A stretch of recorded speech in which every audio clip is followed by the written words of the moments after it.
We need a new or different economy, that much is clear. But what comes next?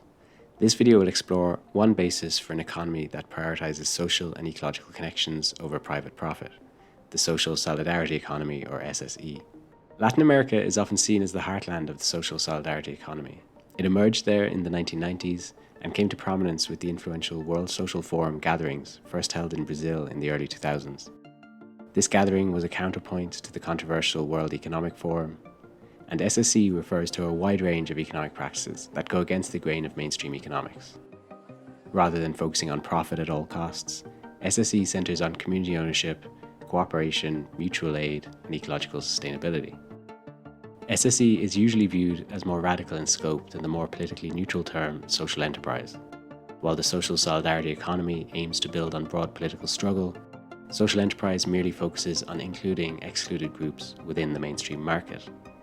In particular, SSE builds on social movements in the Global South and has been led by activist practices on the ground. Rather than a purely negative form of activism seeking to critique or slow the machine of contemporary economy, SSE seeks system change, allowing social movements to build alternative livelihoods which enact their social values. As one activist stated, "We're not interested in economic development, we're not interested in job creation, we're interested in SSE being a tool for building power." Although it is a relatively new concept, it has very old roots and encompasses many ancient practices. Today, this can take the form of establishing cooperatives or solidarity economic forms, such as solidarity agriculture, or more antagonistically, it can involve the occupying or expropriation of existing spaces of production, such as factories or farmland, and using them for the common good.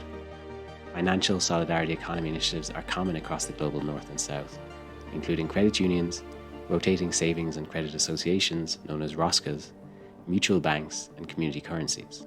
For Low and Shear, it is about imagining, building, fighting for, and defending the conditions from which we can realize and embrace our interdependence with other people, beings, and planetary life systems.